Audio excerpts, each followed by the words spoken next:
Bismillahirrahmanirrahim. Assalamu alaikum. This is Muhammad Ali Rana from Ghulamane Abbas School.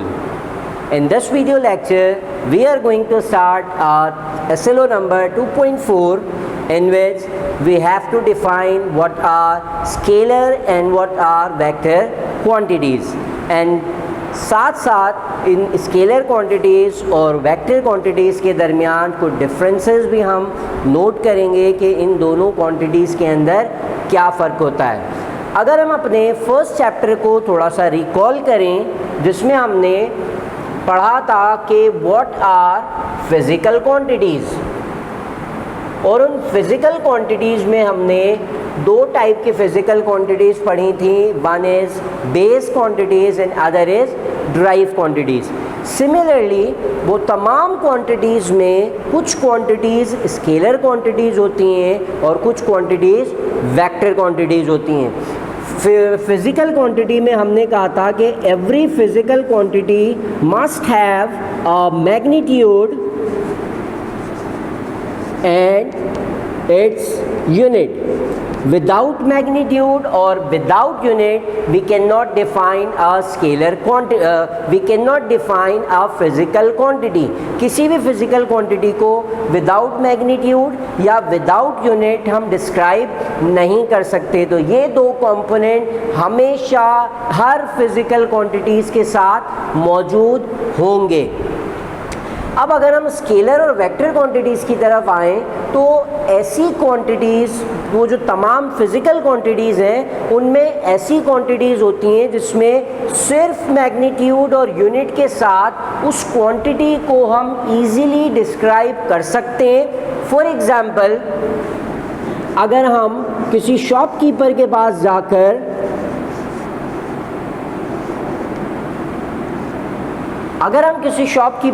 जाके कहते हैं कि हमें 5 किलोग्राम शुगर और 5 किलोग्राम फ्लोर चाहिए, तो ये जो मैंने 5 और किलोग्राम कहा, इससे मेरी जो बात है वो शॉपकीपर को क्लियरली समझ आ गई कि मुझे शुगर चाहिए in kilogram and my magnitude is 5।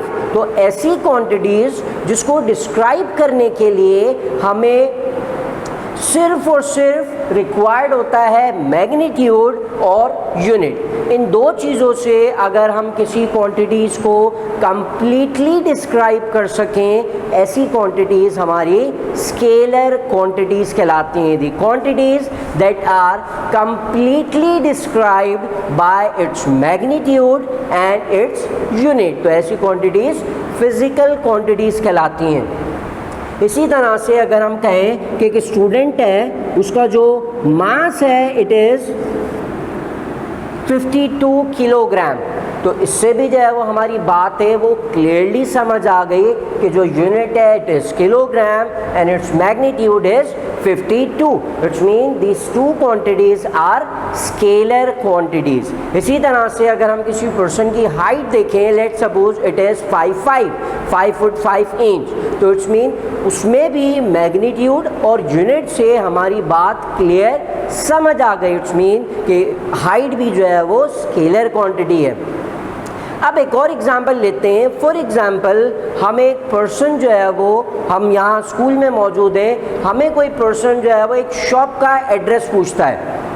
हम उसको अगर ये कहें कि आप जो है वो 10 मीटर्स आगे चले जाएं तो आपको शॉप मिल जाएगी, तो लेट सपोज कि हम यहाँ मौजूद हैं, वो पर्सन जो है वो यहाँ पे आ रहा है, यहाँ पे, और उसकी जो रिक्वायर्ड स्पेस है या जो जगह है जिसको जहाँ जाना है वो जगह है। तो अगर वो हमसे पूछता है कि मुझे इस शॉप पे जाना है, तो हम उसको अगर सिर्फ ये कहें कि भाई आप 10 मीटर्स मूव कर जाएं तो वो शॉप आ जाएगी, तो इस मीन ये जो मैंने 10 मीटर्स कहा,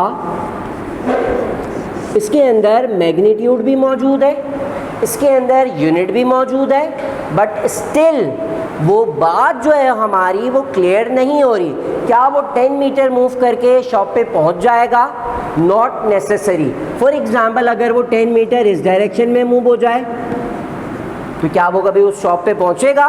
बिल्कुल नहीं पहुंच सकता। इसी तरह से वो 10 मीटर इस डायरेक्शन में मूव कर जाए तो क्या वो अपनी उस रिक्वायर्ड शॉप के ऊपर जा सकता है? बिल्कुल नहीं जा सकता। इसी तरह से अगर इस डायरेक्शन में 10 मीटर और इस डायरेक्शन में 10, किसी भी डायरेक्शन में 10 मीटर जाए तो हर डायरेक्शन में 10 मीटर मूव करके वो उस रिक्वायर्ड प्लेस पर नहीं पहुंच सकता। इट्स मीन हमें उसे डायरेक्शन भी बतानी ज़रूरी है कि आपने जो जिस शॉप पे जाना है वो 10 मीटर दूर तो है, बट इस डायरेक्शन में 10 मीटर, इस डायरेक्शन में 10 मीटर और इस डायरेक्शन में 10 मीटर, किस डायरेक्शन में जाना है मैंने। तो इट्स मीन कि अब मेरा मैग्नीट्यूड और यूनिट इनफ इंफॉर्मेशन नहीं है एक फिजिकल क्वांटिटी को डिस्क्राइब करने के लिए। तो ऐसी क्वांटिटीज़ जिसको डिस्क्राइब करने के लिए मैग्नीट्यूड, यूनिट और साथ साथ हमें डायरेक्शन भी डिस्क्राइब करनी पड़े तो ऐसी क्वांटिटीज़ को हम वेक्टर क्वांटिटीज़ कहते हैं। The quantities that are completely described by its magnitude and unit as well as direction. तो डायरेक्शन के बगैर जिन क्वांटिटीज़ को हम डिस्क्राइब ना कर सकें ऐसी क्वांटिटीज़ को हम वेक्टर क्वांटिटीज़ कहते हैं। फॉर एग्जाम्पल एक और एग्जाम्पल देखते हैं। लेट सपोज ये हमारे पास एक बस है। बस जो है वो एक सर्टेन प्लेस के ऊपर ख़राब हो गई, वो चल नहीं रही, आगे नहीं बढ़ पा रही। वहाँ हमने कुछ लोगों को रिक्वेस्ट करके कहा कि उसको धक्का लगा दें। अब धक्का लगाने के लिए फॉर एग्जाम्पल इस बस को आगे जाना है। अगर हमने सिर्फ उसको कहा कि भाई धक्का लगा दें, फोर्स लगा दें इसके ऊपर, तो फोर्स अगर वो यहाँ से लगा दें, इस डायरेक्शन में फोर्स लगा दें, तो उसका मतलब हमने जो फोर्स अप्लाई करने को कहा तो हमारी जो बात है वो कंप्लीटली डिस्क्राइब नहीं हुई। अगर कोई पर्सन यहाँ खड़ा होकर इस डायरेक्शन में फोर्स लगा दे, अगर कोई पर्सन इस बस के ऊपर डाउनवर्ड डायरेक्शन में फोर्स लगा दे, अगर वही पर्सन बस के नीचे जाके ऊपर की तरफ फोर्स लगा दे, इट्स मीन कि यहाँ पर भी जब मैंने कहा कि इस बस को मूव करना है, धक्का लगाना है, तो मेरा कहने का मतलब ये है कि किस डायरेक्शन में अप्लाई करना है, इस डायरेक्शन में होनी चाहिए फोर्स ताकि बस आगे की तरफ मूव कर सके। इसका मतलब जब मैंने यहाँ पर फोर्स लगाने को कहा तो मेरा मतलब मैग्नीट्यूड और यूनिट से कंप्लीटली डिस्क्राइब नहीं हुआ। This shows that this force also required direction to completely understand this physical quantity.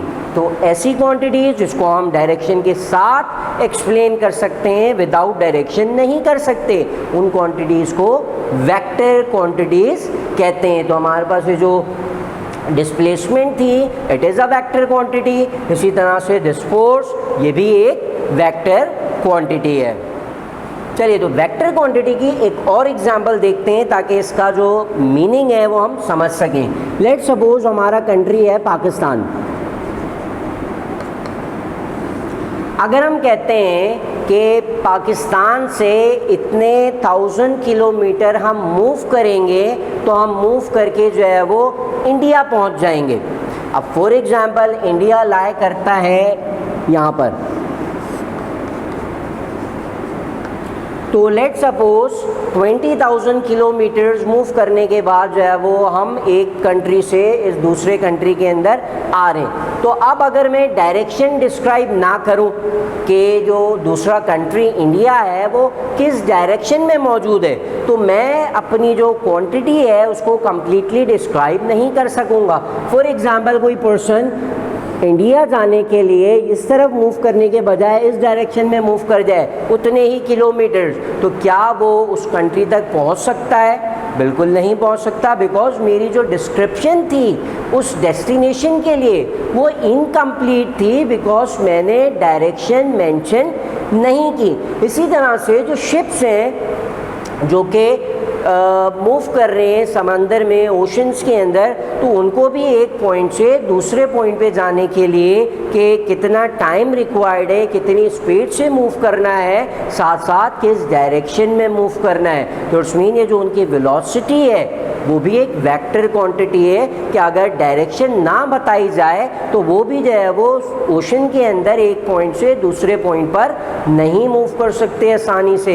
तो ये वो तमाम क्वांटिटीज़ हैं। इसके अलावा और बहुत सारी क्वांटिटीज़ मौजूद हैं जो कि वेक्टर क्वांटिटीज़ होती हैं। तो वेक्टर क्वांटिटीज़ के लिए हमेशा एक बात याद रखेंगे कि vector quantities can not be completely described by its magnitude and unit. It require direction as well. हम विदाउट डायरेक्शन जो है वो वेक्टर क्वांटिटीज़ को डिस्क्राइब नहीं कर सकते। तो वो तमाम quantities that needs magnitude, unit as well as direction to completely describe itself, तो वो क्वांटिटीज़ वेक्टर क्वांटिटीज़ कहलाती हैं। तो अगर हम वेक्टर, ये एग्जांपल देख लें, अगर हम वेक्टर क्वांटिटीज़ की रिप्रेजेंटेशन देखें तो वेक्टर क्वांटिटीज़ को हम ग्राफिकली रिप्रेजेंट करने के लिए एरो हेड यूज़ करते हैं। फॉर एग्जांपल हम रिप्रेजेंट कर रहे हो 10 किलोमीटर्स, तो हम एक ये वेक्टर क्वांटिटी है फॉर एग्जांपल टूवर्ड्स ईस्ट, तो हमने डायरेक्शन भी मेंशन कर दी, it's mean it is a vector quantity.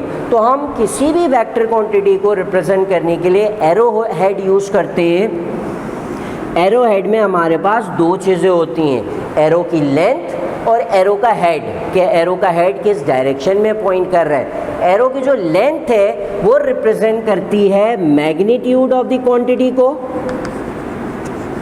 और एरो का जो हेड है वो डिस्क्राइब करता है डायरेक्शन को।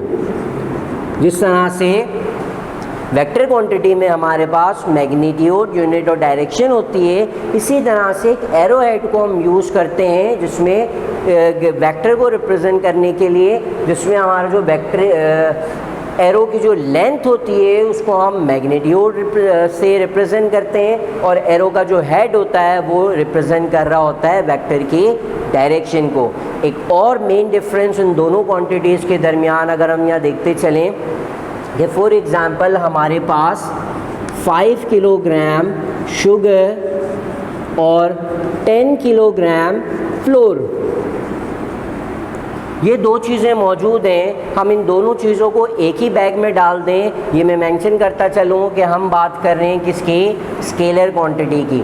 अगर इन दोनों चीज़ों को एक ही बैग में डाल दूँ मैं, तो उस बैग का जो मास है कितना होगा, हम क्या करेंगे, इसको सिंपली ऐड कर देंगे, जिस तरह हम नॉर्मल अलजेब्रा में करते हैं कि हमने 5 किलोग्राम और 10 किलोग्राम को ऐड कर दिया, तो उस ओवरऑल बैग का जो वेट या मास होगा वो कितना होगा, 15, 10 + 5 is 15 kilogram. It's mean scalar quantities को हम सिंपल अलजेब्रा यूज़ करके सॉल्व कर सकते हैं। जबकि अगर हम वेक्टर क्वांटिटी की बात करें, फॉर एग्जांपल 10 न्यूटन फोर्स है in east direction and 5 newton force है इन वेस्ट डायरेक्शन, तो इन दोनों फोर्सेस को जब हम सम करें या ऐड करें, जिस तरह हमने यहाँ ऐड किया, तो इन दोनों का आंसर हमेशा 10 + 5 15 नहीं आता। इट्स मीन वेक्टर क्वांटिटीज जो है वो नॉर्मल अलजेब्रा या सिंपल अलजेब्रा की मदद से सॉल्व नहीं हो सकते। For vector quantities we use vector algebra. Vectors को सॉल्व करने के लिए हम वेक्टर अलजेब्रा यूज़ करते हैं, जबकि स्केलर क्वांटिटीज़ को सॉल्व करने के लिए हम नॉर्मल अलजेब्रा यूज़ करते हैं। तो ये था हमारा लेक्चर जिसमें हमने स्केलर क्वांटिटीज़ और वेक्टर क्वांटिटीज़ को डिफ़ाइन किया, कुछ एग्जांपल्स देखी और साथ साथ जो है उनके अंदर जो मेन डिफरेंस थे वो पॉइंट आउट किए। तो this was our class, until we meet again, this is Mohammad Ali Rana signing out. अल्लाह हाफिज़।